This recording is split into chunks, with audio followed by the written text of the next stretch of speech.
걱정이 인간에게 미치는 영향. 걱정과 싸울 줄 모르는 사람은 단명한다. 알렉시스 카렐 박사. 어느 날 저녁 이웃 사람이 찾아와서 우리 가족들도 종두를 접종해야 한다고 충고했다. 이러한 사람들의 말 때문에 뉴욕 시내에는 가는 곳마다 종두를 맞겠다는 사람들이 줄을 이었다. 종두 접종은 병원뿐만 아니라 소방서, 경찰서, 공장에서도 실시되었다.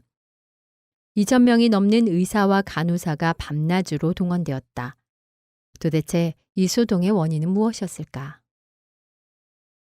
이 무렵 뉴욕 시내에서는 8명의 천연두 환자가 발생하여 2명이 사망했다. 약 800만의 인구 중 불과 2사람의 희생으로 이런 소동이 일어났던 것이다. 나는 오랫동안 뉴욕에서 살았지만 지금까지 어느 누구도 걱정이라는 정신적인 질병, 그간의 천연두의 수천 배, 수만 배에 달하는 손해를 끼치고 있는 이 질병에 대해 경고해 준 이는 없었다. 미국에 살고 있는 사람 중 10%가 걱정이나 감정적 갈등으로 신경쇠약에 걸린다는 사실을 내게 말해준 사람은 없었다. 그래서 이 장에서는 그것을 경고하려고 한다. 노벨 의학상 수상자인 알렉시스 카렐 박사는 걱정과 싸우는 방법을 모르는 사람은 단명한다고 했다. 이 말은 사업가뿐만 아니라 가정주부, 의사, 노동자에게도 적용된다. 몇 년 전 나는 산타페 철도 회사의 의무실에 근무하는 O.F. 고버 박사와 함께 텍사스에서 뉴멕시코까지 여행한 일이 있었다. 그때 우리는 걱정이 미치는 영향에 대해서 이야기를 주고받았는데 그는 이런 말을 했다. 병원을 찾아오는 환자의 70%는 고민과 공포감에서 벗어날 수 있기만 하면 완쾌될 수 있습니다. 그렇다고 그들의 병이 상상에 의한 것은 아닙니다. 심한 치통이라든가 그보다 훨씬 심한 것들이죠. 신경성 소화불량, 위궤양, 심장병, 불면증, 두통, 마비 증세 같은 병도 확실히 상상 때문만은 아닙니다. 이러한 병은 현실적으로 고통을 가져옵니다. 저도 12년 동안이나 위궤양을 앓았기 때문에 잘 알고 있습니다. 공포는 걱정 때문에 생깁니다. 걱정은 사람을 긴장시키고 혼돈을 가져와서 위신경을 자극하여 위액의 분비에 이상을 일으키고 때로는 위궤양으로까지 악화시킵니다.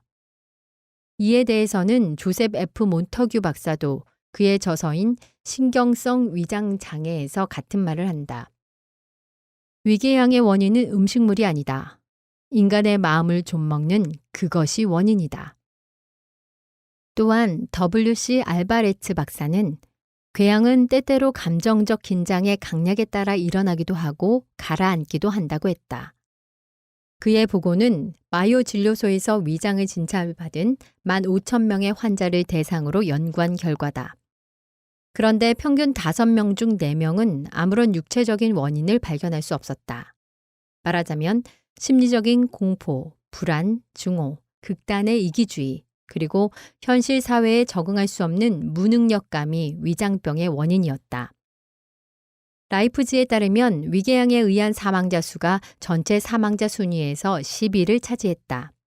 누구나 위궤양으로 사망할 수 있는 것이다. 미국 의사들의 연차연합회에서 마요 진료소의 해럴드 C. 해버인 박사는 다음과 같이 보고했다. 평균 연령 44.3세의 중역급 176명을 진찰한 결과 그중 3분의 1 이상이 이른바 고도의 긴장에서 오는 특유한 질환, 말하자면 심장병, 위궤양, 고혈압에 걸려 있다는 것이다. 회사 중역들의 3분의 1이 45세도 되기 전에 심장병, 위궤양, 고혈압으로 육체를 소모하고 있는 것이다. 이를 볼 때 사람에게 있어서 성공이란 얼마나 값비싼 것인가. 그들은 성공을 사지도 못했다. 위장병이나 심장병을 대가로 사업을 성장시켰다고 해서 성공했다 할 수 있겠는가? 전 세계를 온통 내 것으로 만든다 해도 건강 없이는 무슨 소용이 있는가? 온 천하를 수중에 넣었다 한들 그의 침대는 하나로 족할 것이고 오직 하루에 3끼를 먹을 뿐이다.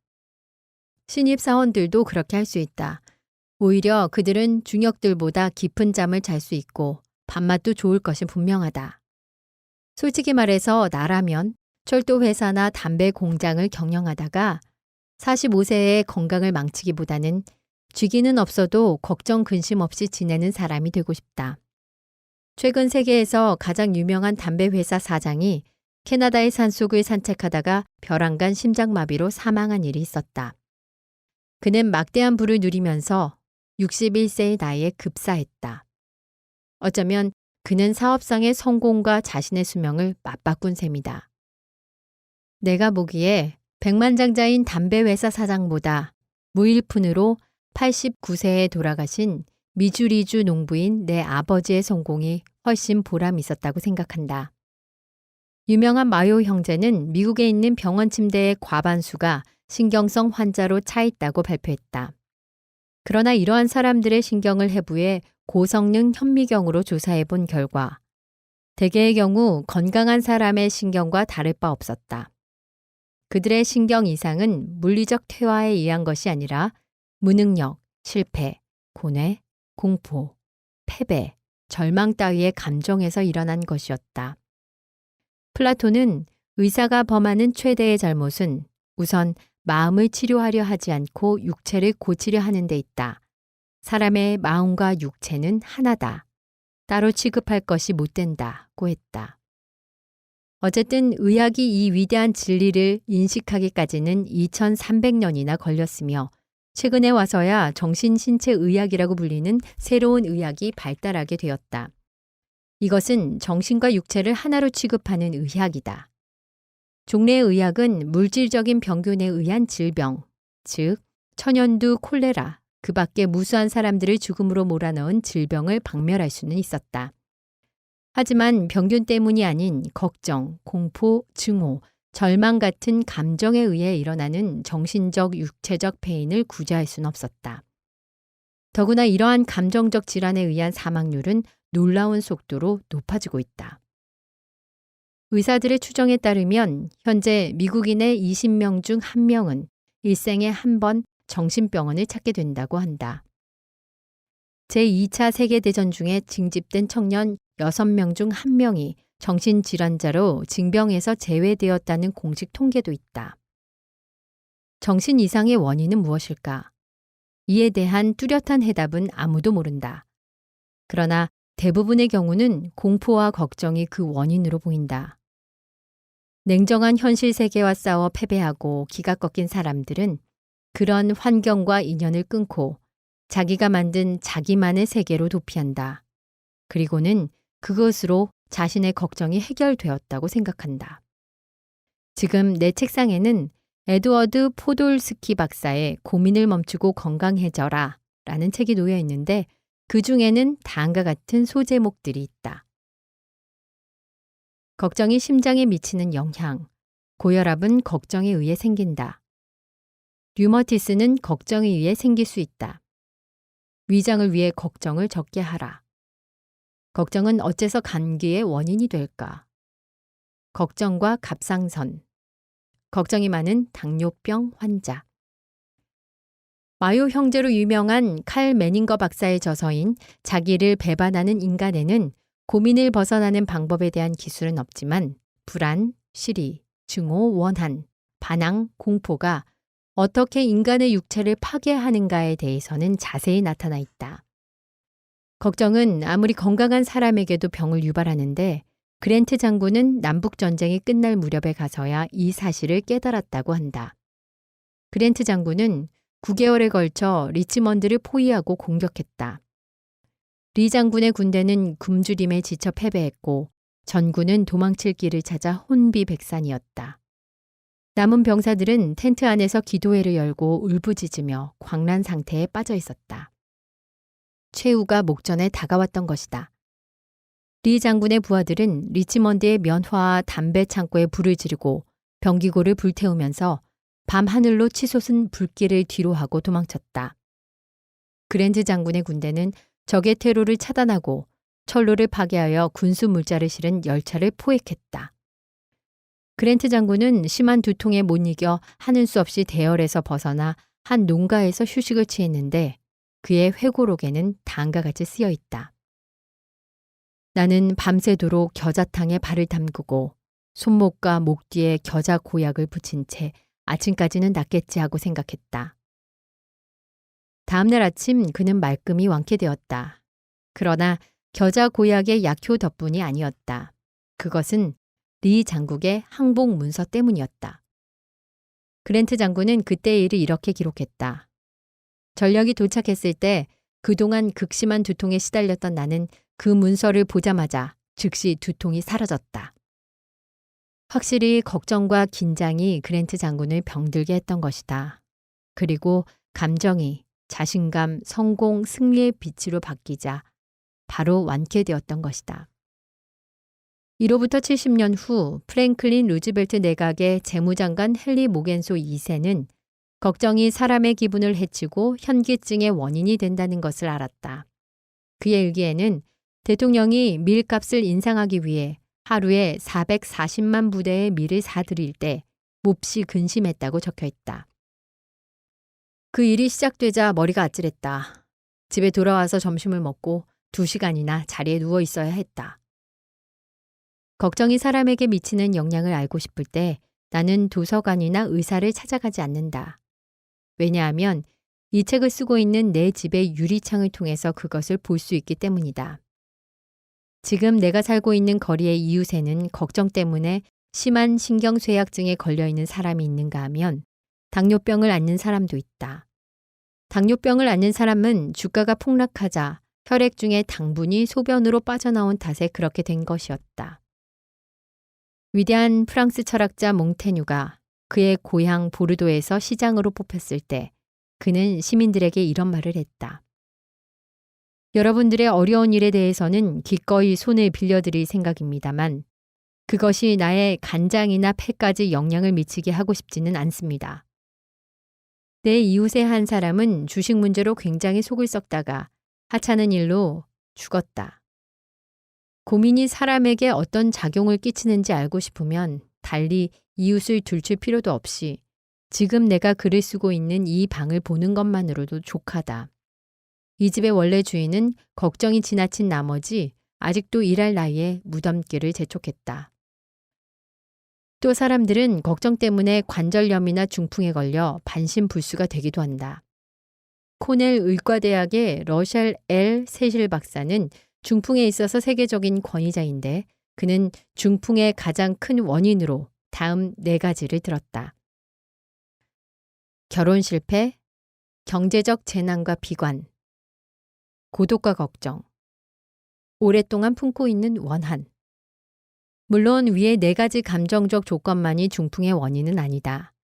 중풍에도 여러 가지 원인에서 오는 갖가지 종류가 있다. 그렇지만 중풍을 일으키는 가장 보편적인 조건은 세실 박사가 열거한 4가지 원인이다.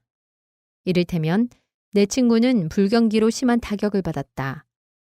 가스회사는 가스를 끊었고 은행은 집을 차압했다. 그러자 그의 부인이 갑자기 심한 중풍에 걸렸다. 온갖 약을 다 써보아도 아무런 효과가 없었다.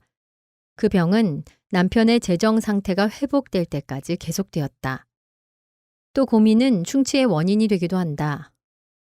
월리엄 I.L. 맥고니글 박사가 미국 치과학회에 보고한 바에 따르면 고민, 공포, 잔소리 따위에서 오는 불쾌한 감정이 신체의 칼슘의 균형을 잃게 하여 충치의 원인이 된다고 했다. 박사를 찾아온 어떤 환자는 그의 부인이 병에 걸리기 전까지는 충치가 하나도 없는 건강한 치아였는데 부인이 한 달 입원한 사이에 9개의 충치가 생겼다고 한다. 갑상선에 이상이 생긴 사람을 본 일이 있는가? 내가 경험한 바로는 그들은 부들부들 떨면서 금세 죽을 것 같은 모습을 하고 있다. 신체를 조절하는 갑상선의 불균형 때문이다. 심한 발작으로 온몸이 마치 통풍 조절 장치를 떼어버린 난로처럼 이글이글 탄다. 어떤 방법으로든 이것을 막지 못하면 까맣게 타버릴 것이다. 얼마 전에 나는 이런 병에 걸린 친구와 필라델피아에 갔다. 우리는 이 병을 38년간이나 치료해온 이 방면의 명의로 알려진 이스라엘 브람 박사에게 진찰받기로 했다. 병원 대기실에는 커다란 나무 액자에 다음과 같은 충고의 글이 씌어 있었다.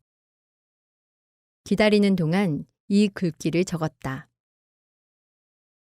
휴양과 오락.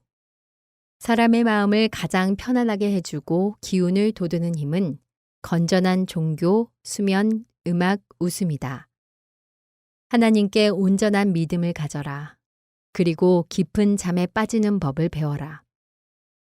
좋은 음악을 즐겨라. 그리고 인생의 익살스런 면에도 눈을 돌려라. 그러면 건강과 행복을 얻으리라.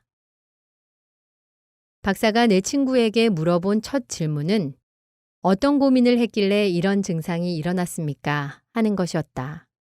만일 이대로 고민을 계속한다면 심장병, 위궤양, 당뇨병까지 발병할지 모른다고 그는 경고했다. 이러한 병들은 서로 친척이라는 것이다. 영화배우 말 오벨로는 이런 이야기를 했다. 저는 절대 걱정하지 않아요. 걱정하면 영화배우로서 가장 큰 재산인 얼굴에 주름살만 생길 테니까요. 처음 영화계를 지망했을 때 저는 걱정 때문에 어쩔 줄 몰랐죠. 인도에서 온 풋내기였던 저는 런던에 아는 이가 하나도 없었어요. 두서너 명의 제작자를 찾아갔습니다만 아무도 저를 채용해주지 않는 데다 수중에 있던 돈도 점점 떨어져 갔어요. 2주일 동안 과자와 물만으로 지냈죠. 그러다 보니 몸도 몹시 쇠약해지더군요. 저는 제 자신에게 너는 아직도 정신을 차리고 있지 않은지 몰라. 가당치도 않게 영화계에 뛰어들려 하다니. 경험도 없고 연기라고는 해본 일도 없잖아. 겨우 얼굴 하나 좀 반반할 뿐이지. 하고 말했죠. 거울 앞에 서 있는 저를 보았습니다. 거울을 들여다보자 걱정이 제 얼굴을 뒤덮고 있다는 것을 알았죠. 지금까지 없었던 주름살과 겁에 질린 표정이 역력했습니다. 큰일 났다 싶었죠. 그래서 저는 제 자신에게 이렇게 타일렀습니다. 이런 짓은 당장 그만두자. 넌 고민하고 있을 시간이 없어. 고민으로 단 하나의 미천인 얼굴마저 망쳐버리고 말 작정인가 하고 말이에요. 우리가 알기에 걱정만큼 여자를 빨리 늙고 추하게 만들며 마음을 어지럽히는 것은 없다. 걱정은 표정을 굳게 하고 턱의 곡선을 억세게 만들며 얼굴에 주름살을 만든다. 뿐만 아니라 흰머리를 생기게 하고 탈모증의 원인이 되기도 한다. 얼굴에 윤기를 없애고 온갖 종류의 분비물이나 여드름을 만들기도 한다. 오늘날 심장병은 미국에서 사망 원인 1위를 차지하는 질병이다. 제2차 세계대전 중에 전사한 미군 숫자는 약 30만 명쯤 되지만 같은 시기에 심장병으로 사망한 사람들의 수는 200만 명이나 된다. 그 중에서 100만 명은 고민과 극도의 긴장이 병의 원인이었다. 알렉시스 카레 박사가 걱정과 싸우는 방법을 모르는 사람은 단명한다고 말한 이유 중 하나로 심장병을 꼽을 수 있다. 하나님은 우리의 죄는 용서해 주실지 모르나 신견계통에는 해주지 못한다. 월리엄 제임스가 한 말이다. 그런가 하면 아직도 믿을 수 없는 놀라운 사실이 있다.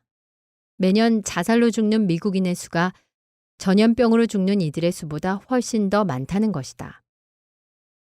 그들은 왜 죽는 것일까? 대개의 경우 걱정 때문이다. 중국의 어떤 잔인한 장군은 포로를 이렇게 고문했다. 우선 포로의 손발을 묶고 주야로 끊임없이 물방울이 똑똑 떨어지는 물주머니 밑에 놓아둔다. 똑똑똑. 밤낮을 가리지 않고 한시도 그칠 새 없이 머리 위에서 떨어지는 물방울은 마침내 해머를 치는 소리처럼 들려 포로는 얼마 안 가서 정신이 혼미해지고 만다. 이러한 고문법은 스페인의 종교재판과 히틀러 치하 독일의 강제 수용소에서도 사용되었다. 걱정이란 끊임없이 떨어지는 물방울과 같다.